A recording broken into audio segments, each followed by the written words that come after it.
When German soldiers began whispering of Geistschützen, ghost shooters, in Normandy's hedgerows, they spoke of something unprecedented.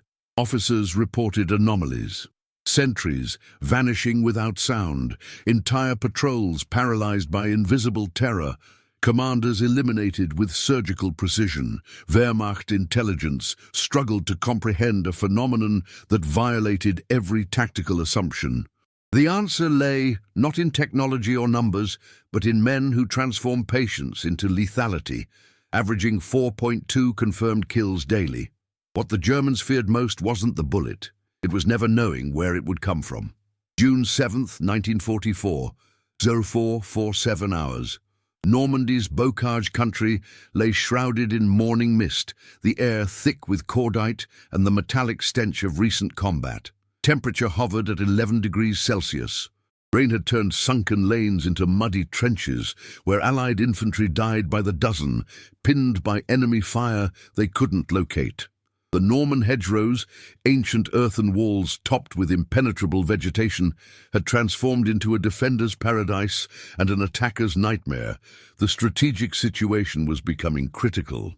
Canadian forces, having secured Juno Beach at tremendous cost, now faced a brutal reality. Every field, every intersection, every farmhouse concealed German positions that conventional tactics couldn't dislodge without catastrophic casualties. Wehrmacht defenders exploited terrain mastery, turning each hedgerow into a fortress. Allied commanders watched casualty lists grow. 43 men lost, taking a single intersection, 68 casualties for 400 meters of advance, entire platoons shattered before identifying enemy positions. The systemic failure was measurable and devastating. Standard infantry assaults relied on suppressive fire and maneuver, but the bocage rendered both ineffective. Machine gun nests concealed behind thick vegetation massacred advancing troops who couldn't suppress what they couldn't see. Artillery proved wasteful, churning empty fields while actual positions remained untouched. Tank support was suicidal in narrow lanes where Panzerfausts waited in ambush. The mathematics were brutal. For every kilometer gained, 200 Allied casualties. At this rate, the breakout from Normandy would consume armies before reaching open ground. Captain James Morrison, 38, Royal Regina Rifles, stood in a makeshift command post, a ruined Norman farmhouse reeking of smoke and decay, studying maps that told stories of failure. A veteran of Dieppe catastrophe, Morrison understood death's arithmetic. Beside him, Lieutenant William Foster, 24, from Cape Breton, examined intelligence reports with growing frustration. Foster had grown up hunting in Nova Scotia's forests, where patience and invisibility determined success. Both men recognized what conventional commanders couldn't accept. This terrain demanded hunters, not soldiers. "Sir, we're not fighting a battle," Foster said quietly, his maritime accent deliberate. "We're being bled by ghosts. Every officer who shows himself dead. Every radio operator eliminated, every heavy weapon team destroyed before they fire twice. The Germans know this ground. We're visible. They're not." Morrison nodded grimly. Battalion command had rejected Foster's previous proposals as contrary to doctrine. Sniping was considered ungentlemanly, a specialty for specialists, not a legitimate tactical approach. British military culture emphasized courage and frontal assault. Deliberate invisible killing seemed somehow dishonorable, yet Morrison had watched too many good men die courageously but uselessly. The catalyst arrived at 13:20 hours. A German sniper eliminated Colonel Hendricks, the battalion commander, from 800 meters while he stood consulting maps. The shot came from nowhere. No muzzle flash, no sound report. Just sudden death. Hendricks had survived 4 years of war. The bocage killed him in 4 days. The battalion staff stood frozen, realizing they were all visible, all vulnerable, all potential targets for an enemy they couldn't even locate. Morrison made his decision in the shadow of his commander's death. against regulations, against doctrine, against the objections of staff officers who cited proper channels and established procedures.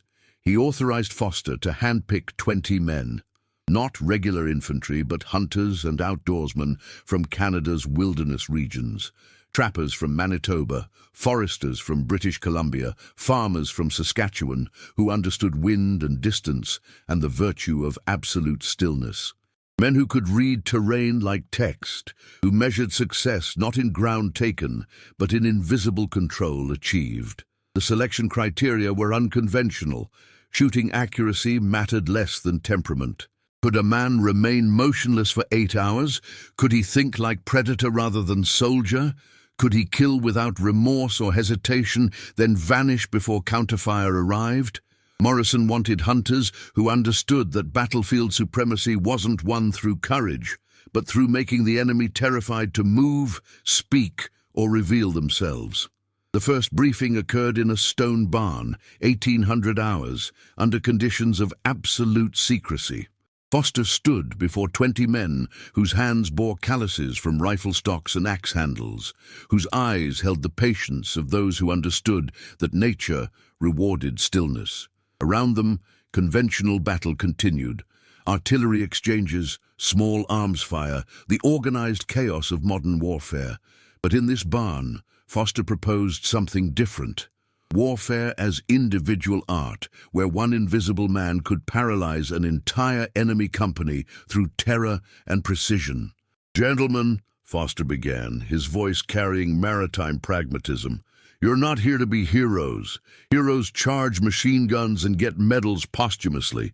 You're here to be ghosts. Your job is making Germans afraid to eat breakfast, afraid to smoke cigarettes, afraid to give orders, afraid to exist. Every officer you eliminate creates chaos in their command structure. Every radio man you kill blinds their communications. Every weapon crew you destroy degrades their capability. You won't capture territory. You'll make territory uninhabitable for the enemy." The men understood immediately. This wasn't glory. It was craftsmanship, the kind of patient, invisible work that won survival in Canadian wilderness. One man, Corporal Robert Chen, 26, a second-generation Chinese-Canadian from Vancouver who'd hunted deer in British Columbia's rainforests since childhood, asked the obvious question, "What about ammunition, sir? Standard issue?" Foster shook his head. "You'll have priority requisition. Match-grade ammunition, scoped rifles, whatever provides accuracy at distance. Your targets aren't infantry, they're force multipliers. Officers, specialists, anyone whose death creates disproportionate impact. One bullet, one kill, one step closer to making this bocage ours." The mission was clear. Transform invisible death into systematic operational advantage. The resistance was immediate. Quartermasters questioned why snipers needed premium ammunition when infantry needed more. Logistics officers protested priority treatment. Artillery commanders argued that shelling remained the proper solution despite evidence of its ineffectiveness. But Morrison held firm, understanding what bureaucracy couldn't. Wars are won by those who adapt fastest to battlefield reality.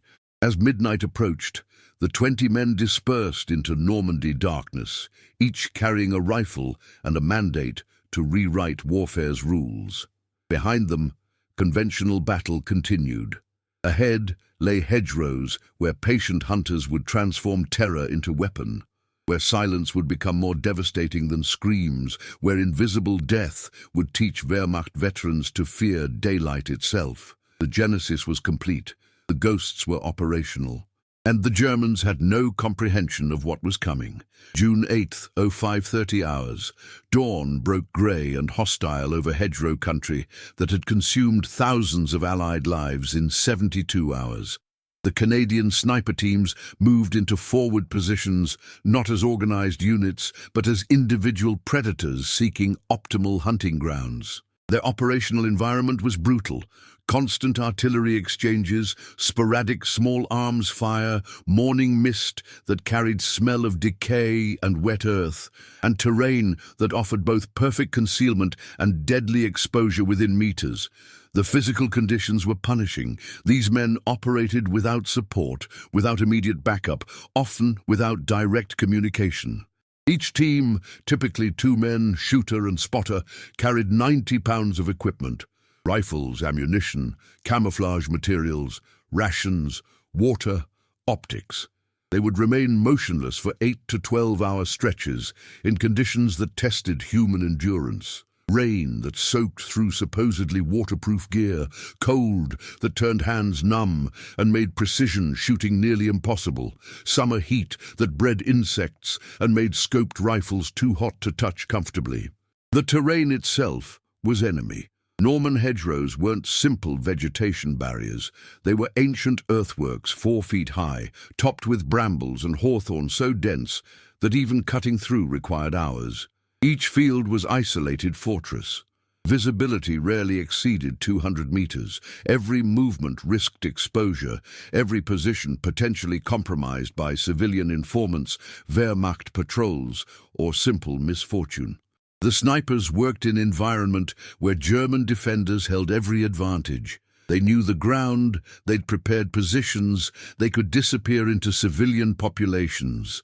Corporal Robert Chen and his spotter, Private Thomas MacDonald from Prince Edward Island, established their first position in a destroyed hayloft overlooking a crucial crossroads. The building stank of burned wood and something worse. They'd crawled 300 meters through drainage ditches filled with stagnant water and battlefield debris to reach it. Movement had required 4 hours. The crawl had to be invisible because Wehrmacht positions surrounded them on 3 sides.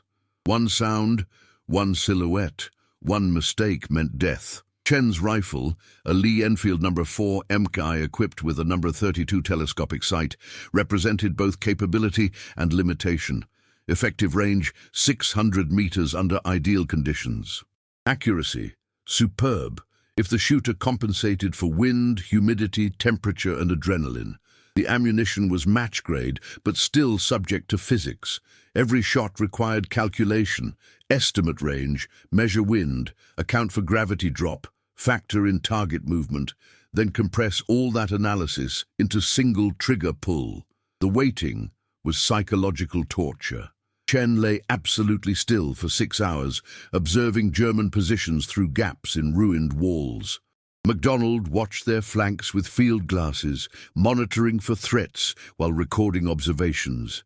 They communicated through hand signals, never speaking, barely breathing, becoming extensions of the ruined building itself. Below, German soldiers moved with confident casualness, men who believed themselves safe in controlled territory. At 13:45 hours, Chen identified his first target, a Wehrmacht officer identifiable by behavior rather than uniform, conferring with subordinates near a camouflage command post 280 meters distant. The officer stood partially exposed, gesturing at maps, clearly comfortable in what he presumed was secure area. Chen measured wind through grass movement, calculated drop, adjusted scope elevation 2 clicks, controlled breathing, and waited for the moment between heartbeats. The Lee Enfield's crack split afternoon air. The officer collapsed instantly. The surrounding Germans froze in confusion, scanning for threats they couldn't identify. No second shot came. Chen had already shifted position within the hayloft, becoming invisible again. Below, chaos erupted, soldiers shouting, weapons pointing everywhere and nowhere, radios crackling with demands for information no one possessed. The Germans never identified the shooter's location. They couldn't return fire against an enemy who'd already disappeared, but the operation wasn't without desperate challenges. Ammunition resupply was nightmare logistics. Snipers operated beyond conventional supply lines. Chen and MacDonald carried 100 rounds. After that, they'd scavenge, improvise, or withdraw. Food was cold rations eaten without cooking fires. Water came from whatever sources they found, often contaminated. Medical support was non-existent. Wounds meant crawling back to Allied lines or bleeding out alone. The environmental conditions constantly threatened effectiveness. Rain on June 9th reduced visibility to less than 100 meters. rendering optical sights useless and turning concealed positions into muddy holes. Summer heat on June 11th created mirage effects that distorted distance calculation, making accurate shooting nearly impossible during midday hours. The snipers adapted by operating during dawn and dusk, when lighting favored concealment and atmospheric conditions stabilized. Sergeant William Harrison, 29, from Saskatchewan Wheat Country, and his spotter, Corporal James Liu, 25, from Toronto, operated from a position within actual German lines, a destroyed barn the Wehrmacht used for equipment storage. They'd infiltrated during darkness, hidden themselves in a hay pile, and spent 3 days observing German operations from zero distance. The psychological strain was crushing. Enemy soldiers walked within meters, speaking German. Harrison partially understood, describing kills they'd achieved, discussing defensive positions, never suspecting that death itself was listening. Harrison's targets were systematic. June 9th, one radio man, disrupting communications. June 10th, one artillery observer, preventing accurate fire missions.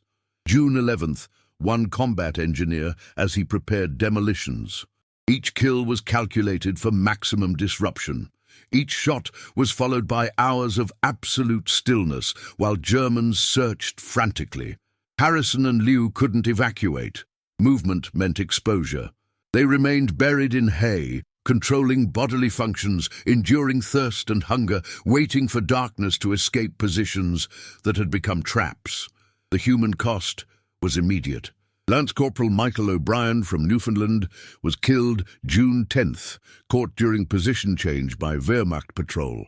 Private David Yamamoto from Alberta was wounded June 12th, extracted after 14-hour crawl back to Allied lines. The snipers accepted casualties as operational cost. They weren't seeking glory, but achieving effect. Every day they operated, Allied infantry casualties decreased measurably because German defenders couldn't move freely, couldn't organize effectively, couldn't function without terror. By June 14th, the pattern was established. 20 Canadian snipers were systematically degrading Wehrmacht combat effectiveness across 5-kilometer frontage. German reports spoke of invisible shooters, of command chaos, of paralyzed operations. Allied infantry began advancing with fewer casualties because enemy positions were suppressed not by artillery, but by fear. Officers stopped revealing themselves. Radios went silent. Defensive coordination collapsed into isolated strongpoints that couldn't communicate or support each other. But success came with haunting price. These men killed from invisibility, watching through scopes as human beings ceased existing. They observed their targets beforehand. Germans eating breakfast, writing letters home, laughing at jokes. Then they pulled triggers and erased those humans from existence. The psychological burden was crushing. Many snipers struggled with what they'd become. Efficient killers whose effectiveness depended on emotional disconnection from killing's reality. As second week of operations concluded, the Canadian snipers had proven something fundamental. Modern warfare could be transformed through patient, invisible lethality. They weren't heroes in conventional sense. They were craftsmen who'd turned death into precision instrument. The operational question wasn't whether they were effective. German casualties confirmed that brutally, but whether this kind of warfare could be sustained by men who had to watch their targets through magnified optics before erasing them. The implementation phase was succeeding. The Germans were beginning to comprehend that something had fundamentally changed. And the price of that success was measured not just in enemy casualties, but in the souls of the men who delivered them. June 18th, 1944. Wehrmacht Oberstleutnant Friedrich Steiner stood in his command bunker 3 kilometers behind front lines, studying intelligence reports that defied tactical comprehension. The documents told story of systematic disintegration. 37 officers killed in 12 days, 42 specialist personnel eliminated. Command effectiveness degraded by estimated 60%. But the truly disturbing element wasn't the casualties themselves. War meant death, but the complete absence of identifiable methodology. German military doctrine emphasized systematic response to tactical problems. Identify threat, analyze pattern, develop countermeasure, implement solution, achieve result. But these killings followed no pattern Wehrmacht intelligence could decode. Officers died at different times from varying distances in supposedly secure areas. Radio operators were eliminated mid-transmission. Machine gun crews were destroyed before firing second belt. Artillery observers collapsed while calling corrections. Medical personnel were shot treating wounded. The deaths seemed random, yet the cumulative effect was devastatingly coherent. Command paralysis. What terrified Steiner most was the perfect invisibility. Standard sniper operations involved muzzle flash, sound report, identifiable positions that could be suppressed with counter-battery fire. These attacks produced none of those indicators. German soldiers would hear single crack, not the extended report of rifle fire, but compressed sonic snap that offered no directional information, and someone would be dead. No second shot, no follow-up, just death from nowhere, then silence. Survivors scanned terrain desperately, seeing nothing, shooting at shadows, wasting ammunition against an enemy who'd already vanished. The Wehrmacht response had been doctrinally correct, but operationally useless. Counter-sniper teams were deployed, experienced marksmen with quality optics, trained specifically for this mission. They achieved nothing.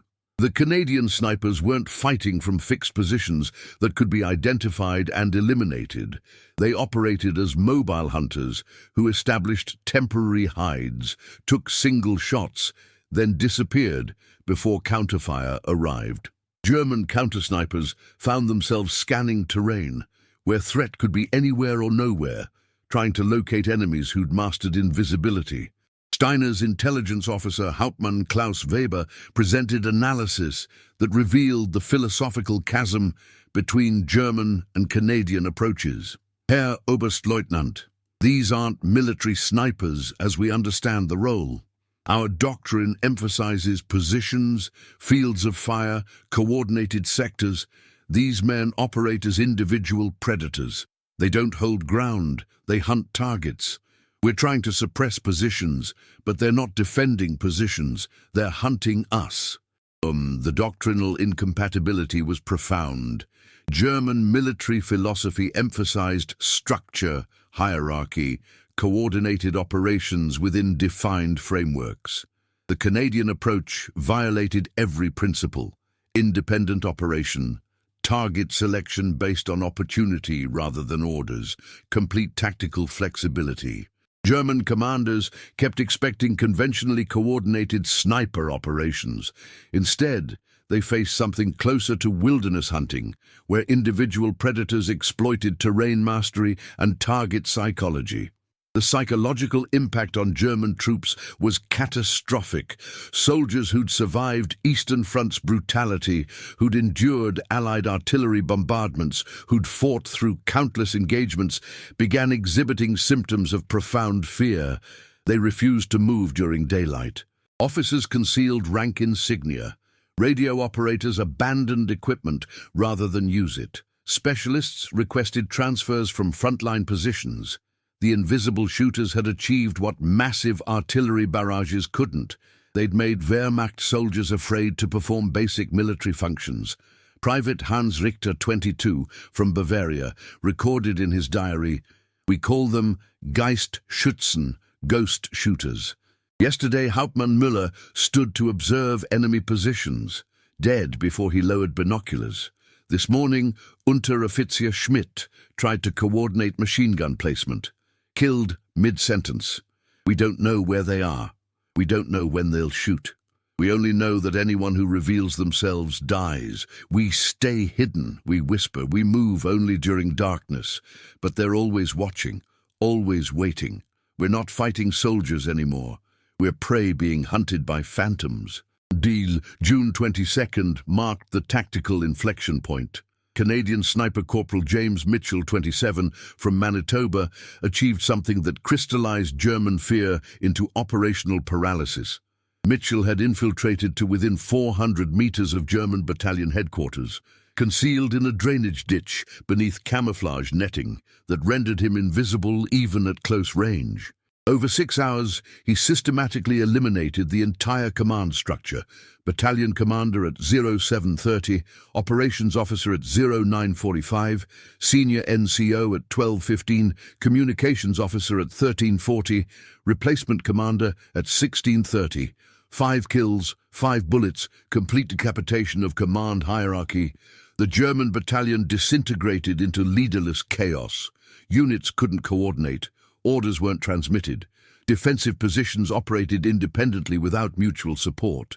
When Allied infantry advanced that evening, they encountered resistance that collapsed rapidly because defending forces lacked coordinated command. The battalion that had held that sector for 2 weeks abandoned positions within 3 hours, retreating in disorder because leadership had been surgically removed by invisible enemy they never detected. Steiner's response was desperate. Total operational lockdown during daylight hours. No movement, no visible command activity, no radio transmissions that might identify positions. Effectively, he was surrendering daylight operations to an enemy that couldn't have numbered more than 30 individuals. But the alternative was watching his command structure systematically eliminated by shooters his forces couldn't locate, couldn't engage, couldn't suppress. The contrast between military philosophies had never been sharper. German doctrine relied on visible command, coordinated operations, centralized control. The Canadian snipers exploited precisely those dependencies, targeting the visible elements that made German tactical coordination function. Every officer killed created command vacuum. Every radio operator eliminated produced communications blackout. Every specialist destroyed degraded technical capability. The Canadians weren't trying to kill maximum Germans. They were destroying Wehrmacht's ability to function as coherent military organization. By June 25th, the operational reality was undeniable. Canadian sniper operations had achieved disproportionate strategic effect. 28 men, actual operational number after casualties, had paralyzed German defensive operations across 8-kilometer frontage. Wehrmacht units still held positions, but they couldn't maneuver, couldn't coordinate, couldn't respond effectively to Allied operations. They'd been reduced from professional military force to isolated strongpoints waiting for darkness to move, communicate, or function. German intelligence finally designated the phenomenon officially Kanadische Geistkrieg, Canadian Ghost War. The terminology reflected their frustration. This wasn't conventional combat they understood how to counter. It was phantom warfare that violated every tactical assumption. Steiner's final intelligence assessment, dated June 26th, concluded with brutal honesty. We are not being outfought. We are being out-hunted by enemy who has made terrain into weapon and invisibility into operational advantage. Recommend immediate withdrawal from bocage terrain where their methods are most effective. Current positions are unsustainable against opponent we cannot identify, cannot locate, cannot eliminate. The paralysis was complete. The Ghosts had won not through superior numbers or firepower, but through patient transformation of fear into military effect. The Germans understood finally what they faced, not soldiers who fought according to recognizable rules, but hunters who'd brought wilderness warfare to European battlefield. And that realization was itself a kind of defeat, acknowledgement that Canadian approach had fundamentally invalidated German tactical superiority. As July approached, Wehrmacht commanders knew they faced impossible choice: remain in bocage where invisible death hunted them, or abandon defensive positions that had cost thousands of casualties to establish. The Canadian snipers had forced that decision not through mass casualties, but through systematic psychological destruction. They'd proven something profound. Modern warfare could be transformed not by technology, but by men who understood that terror, properly applied, was more effective than annihilation. The phantom paralysis was reality, and reality favored the Ghosts. August 21, 1944. Normandy campaign had concluded. Allied forces had broken through German lines and were racing toward Paris. In the aftermath, military historians began analyzing what made the breakthrough possible. Standard narratives credited air superiority, naval gunfire, overwhelming numerical advantage. But buried within classified after-action reports was different story. How 28 Canadian snipers had achieved strategic effect disproportionate to their numbers by systematically destroying Wehrmacht command effectiveness. The operational statistics were remarkable. Over 73 days of active operations, the Canadian sniper teams recorded 309 confirmed kills. But the numbers barely captured the actual impact. Those weren't random casualties. They were precisely selected force multipliers. 87 officers eliminated, meaning command chaos across multiple battalions. 64 communications specialists killed, producing intelligence blackouts. 43 heavy weapons crew members destroyed, degrading defensive firepower. 37 artillery observers eliminated, preventing effective indirect fire. The remainder were specialists whose deaths created cascading tactical failures. The mathematics revealed the profound effectiveness: 4.2 confirmed kills per day per team. More importantly, each kill generated average estimated 12 hours of operational disruption in German defensive coordination. The cumulative effect was Wehrmacht forces that couldn't maneuver during daylight, couldn't coordinate between units, couldn't replace leadership faster than Canadians eliminated it. By late July, entire German divisions were operating with compromised command structures because officers who revealed themselves died. The human cost to the snipers themselves was severe but often invisible. Of the original 20 men, 6 were killed in action. 4 wounded seriously enough to require evacuation. 3 suffered psychological breakdowns, requiring removal from operations. The survivors carried burdens that couldn't be measured in casualty statistics. Corporal Robert Chen returned to Vancouver after the war, rarely spoke of his service, struggled with depression until his death in 1973. Sergeant William Harrison farmed in Saskatchewan, woke screaming from nightmares for decades, told his family almost nothing about what he'd done in Normandy's hedgerows. The victory these men achieved came with profound moral complexity. They'd become efficient killers, watching human beings through magnified optics before erasing them. Unlike infantry who fought in chaos, where enemy was abstracted threat, snipers observed their targets as individuals, Germans eating meals, writing letters, existing as humans before becoming corpses. That intimacy with killing exacted psychological price that many never fully paid off. Some found peace through understanding they'd saved Allied lives, others never reconciled what they'd become. The transformation of military doctrine was immediate, but often unacknowledged. Canadian Army officially incorporated sniper training into standard infantry instruction by 1945.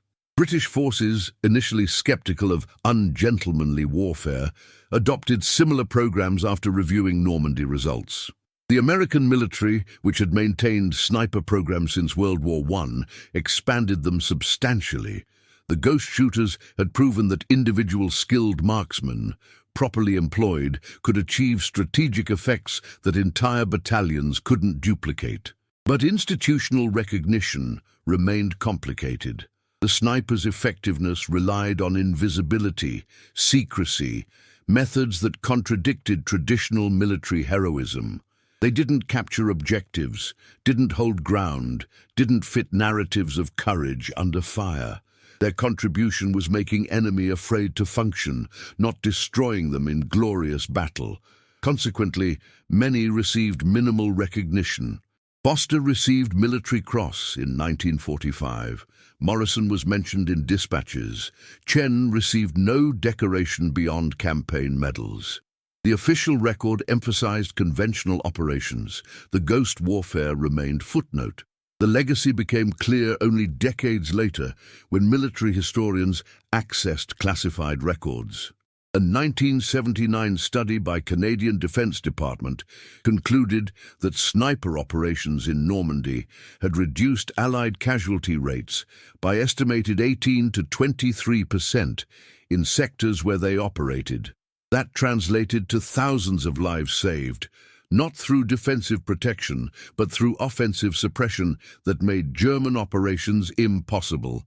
The study recommended expanded sniper programs, citing Normandy as proof that properly trained individual marksmen represented force multiplication unavailable through any other method. Captain Morrison, who'd authorized the original program against regulations, retired as lieutenant colonel in 1946. In his private papers, discovered after his death in 1981, he wrote, "History will remember Normandy for beaches and breakouts, for armored thrusts and air supremacy. Few will know that battles were won by men who killed silently from invisibility, who transformed fear into weapon, who proved that warfare isn't always about courage, but sometimes about patient lethality. The ghost shooters saved more lives than any heroic charge. But their contribution vanished like morning mist because we don't celebrate those who make war about precision rather than glory." The German perspective, revealed through post-war interviews with Wehrmacht survivors, confirmed the profound psychological impact. Former Oberstleutnant Steiner, interviewed in 1968, stated, "We understood artillery, we adapted to air attack, we developed tactics against armor. But we never solved the Canadian snipers. They operated outside our tactical framework. Every solution we attempted failed because we were trying to fight military operation, and they were hunting us like prey animals." That's not criticism. It's acknowledgement that they'd mastered something we hadn't conceptualized. They proved that invisible individual can defeat visible organization. The cultural legacy within Canada was complex. The snipers themselves rarely discussed their service. Canadian military culture, influenced by British Reserve and modest self-presentation, didn't celebrate individual killers. The men returned to civilian life, became farmers, loggers, merchants, teachers, and carried their burdens privately. Some found community with fellow veterans, others isolated themselves, unable to explain what they'd experienced to those who hadn't lived it. By the 21st century, military historians recognized the Normandy snipers as pioneers of modern precision warfare. Their methods, patient observation, target selection based on effect rather than opportunity, emphasis on psychological impact over body count, became foundational doctrine. Special Operations Forces worldwide studied their operations as template for how small numbers of highly trained individuals could achieve strategic effects through precision and invisibility. The final recognition came in 2004, 60th anniversary of D-Day, when Canadian government formally acknowledged the sniper team's contribution. A memorial in Ottawa lists the names of those who served, including the 6 killed in action. The inscription reads, "They fought from shadows, saved lives through silence, and proved that courage takes many forms. Their weapon was patience. Their legacy is the lives they preserved through invisible sacrifice." Corporal Chen's grandson, speaking at the memorial dedication, offered perspective his grandfather never could. He never called himself hero. He said he'd done what needed doing, that someone had to make the Germans afraid so Allied soldiers could survive. He carried that burden his entire life. We honor not just what he achieved, but what it cost him to achieve it. That's the real legacy. Not the kills, but the recognition that some victories demand sacrifices that can never be fully repaid. The ghost shooters of Normandy left legacy that transcended their casualty counts. They proved that warfare could be transformed through skill and psychology rather than mass and firepower. They demonstrated that invisible individual could defeat visible organization through patient application of fear and precision. They showed that modern combat rewarded adaptation over doctrine, flexibility over hierarchy, individual excellence over collective mediocrity. Most importantly, they embodied something fundamental about human capability. When survival demands it, ordinary individuals can achieve extraordinary effects through dedication to craft, acceptance of moral burden, and willingness to become what victory requires. The hedgerows of Normandy are peaceful now, farmland where tourists photograph picturesque countryside. But in 1944, those fields were hunting grounds where Canadian snipers rewrote warfare's rules, where invisible death taught Wehrmacht veterans to fear daylight, where patient men with rifles achieved strategic effects that armies couldn't duplicate. The Germans called them silent death. History should remember them as craftsmen who turned necessity into art, terror into weapon, and invisibility into victory. Their war is over. Their legacy endures. If this story of courage, precision, and silent sacrifice resonated with you, help us honor these forgotten heroes by subscribing to our channel. Share this video with anyone who appreciates untold history that shaped our world. Leave a comment below. What aspect of the Canadian snipers' operations surprised you most? Their tactics, their psychological impact, or the personal burden they carried? Join our community exploring the hidden stories of courage that changed history.